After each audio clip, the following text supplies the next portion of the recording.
I'm Russ Mitchell. Record settlement. The Los Angeles Archdiocese agrees to pay more than $600 million to sex abuse victims, and its cardinal apologizes. It should not have happened and should not ever happen again. War of words. Members of Congress square off over what to do next in Iraq. And meet Mr. Box Office. Right. The man who tabulates the ticket sales tells all.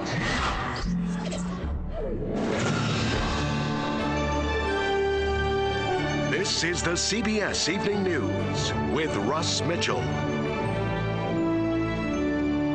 And good evening. The leader of the nation's largest Roman Catholic Archdiocese is apologizing tonight to the hundreds who will share a $660 million settlement over charges of clergy sex abuse. Los Angeles Cardinal Roger Mahoney said this afternoon the payout will force his archdiocese to sell property and borrow money, but it had to be done. We have two reports on the apology and the record settlement, beginning with Sandra Hughes in Los Angeles. Sandra? Russ, it was an 11th hour deal that for many has reopened decades-old wounds. Los Angeles parishioners were hit with the stunning news as they headed to Mass at the downtown cathedral this morning. Their archdiocese will be paying alleged sexual abuse victims the largest settlement in church history, $660 million to some 508 victims. Steve Sanchez is one of them.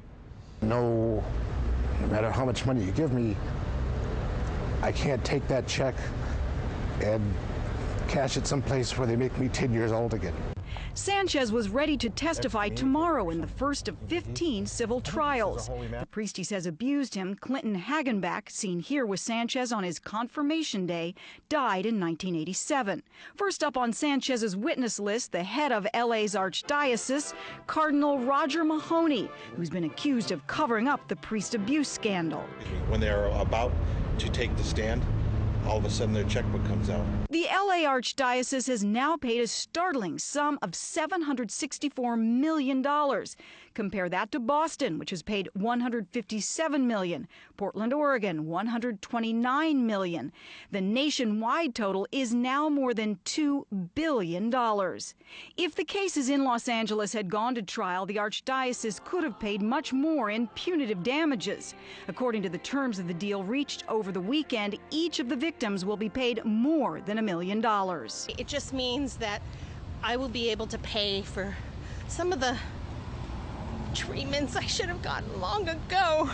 Church lawyers have said much of the settlement will come from cash and insurance, but that parish assets won't be touched. Church members seem ready to move on. And I think it keeps the church humble, and I think it will make us stronger and wiser. Part of the settlement is that personnel files of the priests will finally be released, revealing what church officials knew and when they knew it. Late today, Cardinal Mahoney, who now won't have to testify, had this to say. I apologize to anyone who's been offended, who has been abused in the Catholic Church by priests, by deacons, religious men and women, or lay people in the church. Now, the formal announcement of the settlement is going to be made tomorrow morning in a Los Angeles courtroom. Russ? Sandra, from what you're hearing, what is the potential fallout of those personnel files you spoke about finally being released?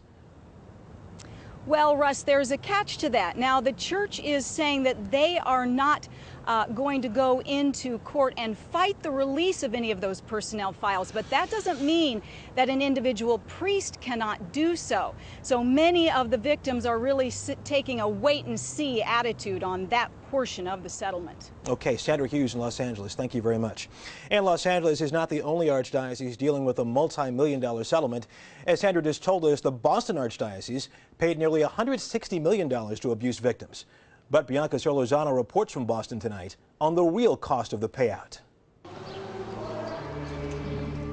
It may not look like it, but this church has been closed since 2005. At least it was ordered closed by the Archdiocese.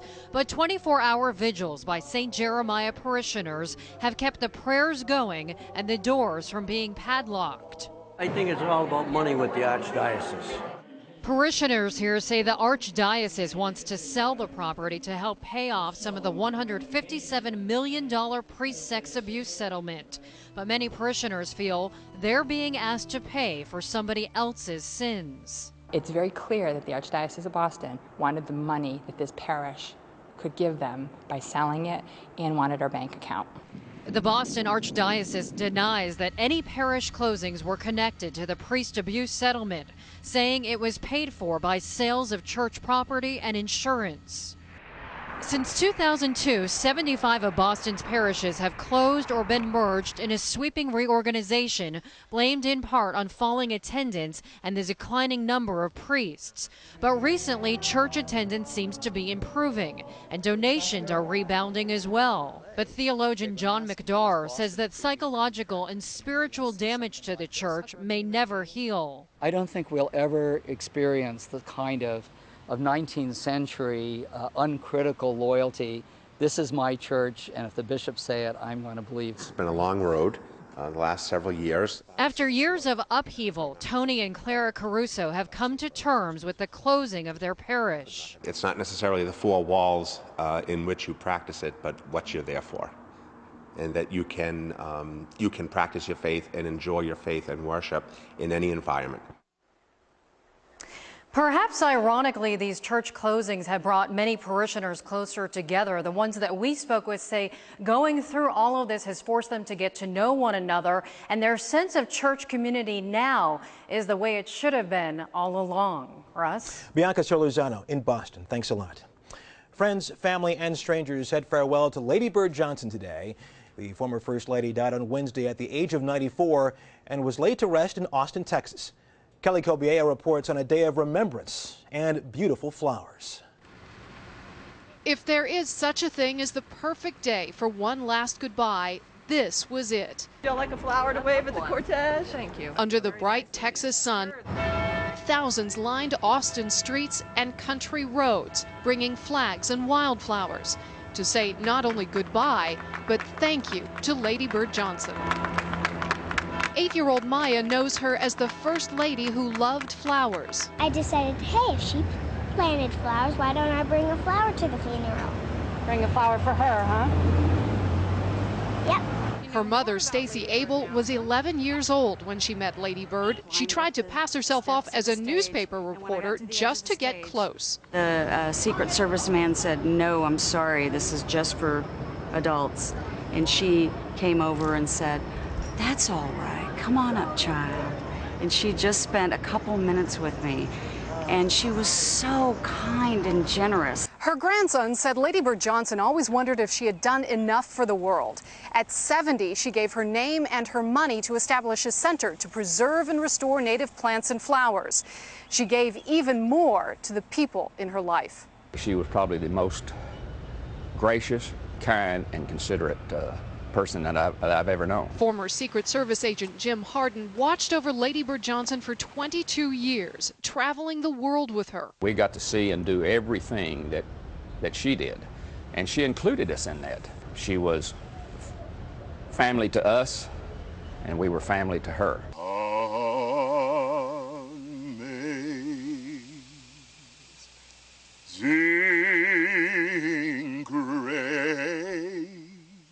For all of her travels, this is the place she loved most, the family ranch in Texas Hill Country. And it's where she'll stay with her husband in the shade of the oak trees.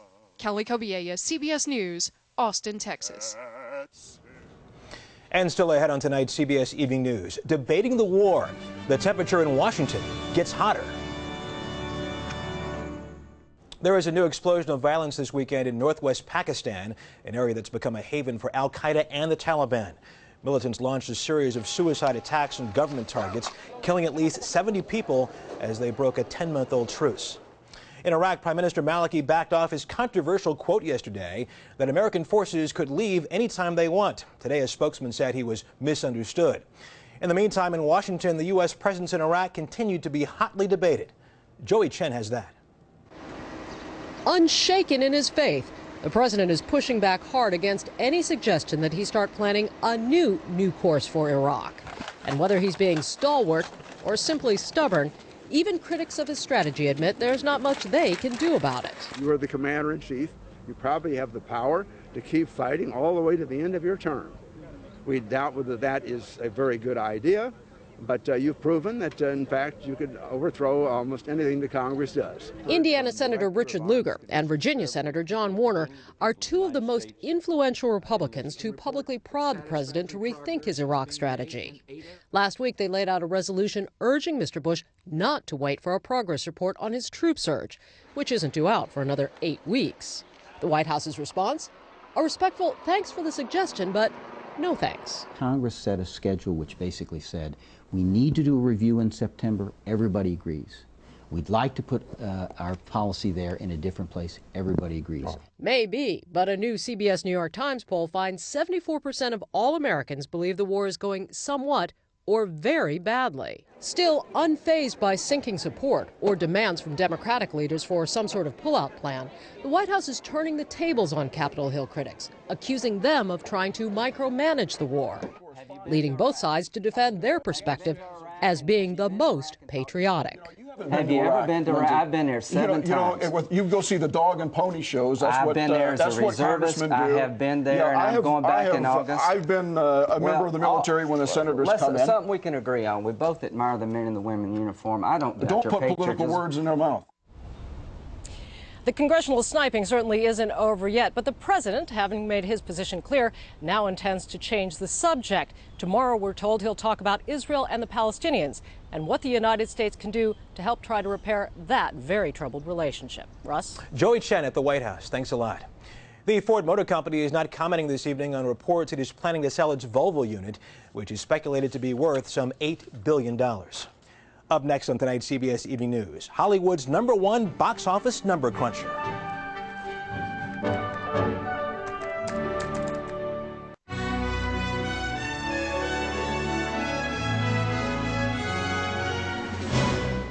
As you just saw, Harry Potter and the Order of the Phoenix was box office magic this weekend, finishing $1 million ahead of the competition.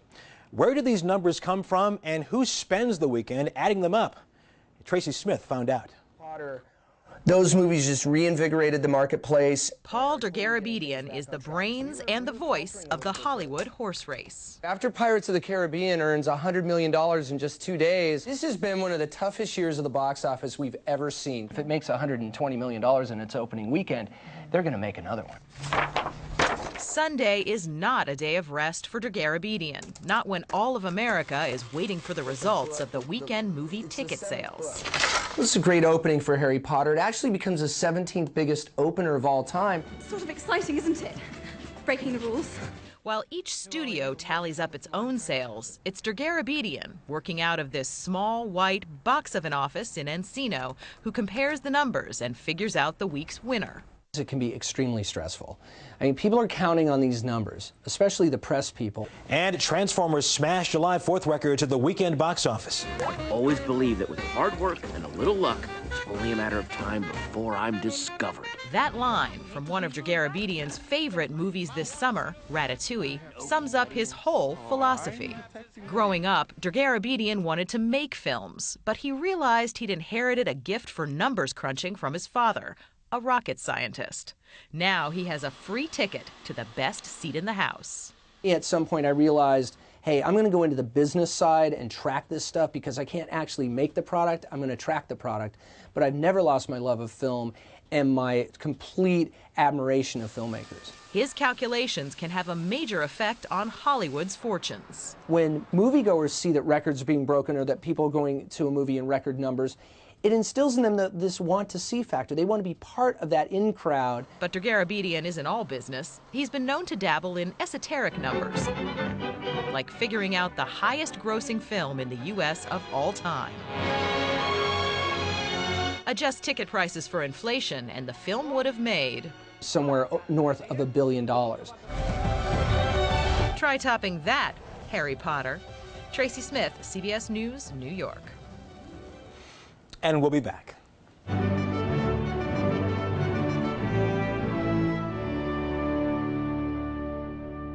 And finally tonight, President Bush honored Jackie Robinson today during a T-ball game at the White House. Robinson broke baseball's color barrier 60 years ago when he took the field for the Brooklyn Dodgers. Today, Brooklyn kids took on a team from Los Angeles, the Dodgers' current home. And that's the CBS Evening News. I'm Russ Mitchell in New York. I'll see you again first thing tomorrow on The Early Show. Good night.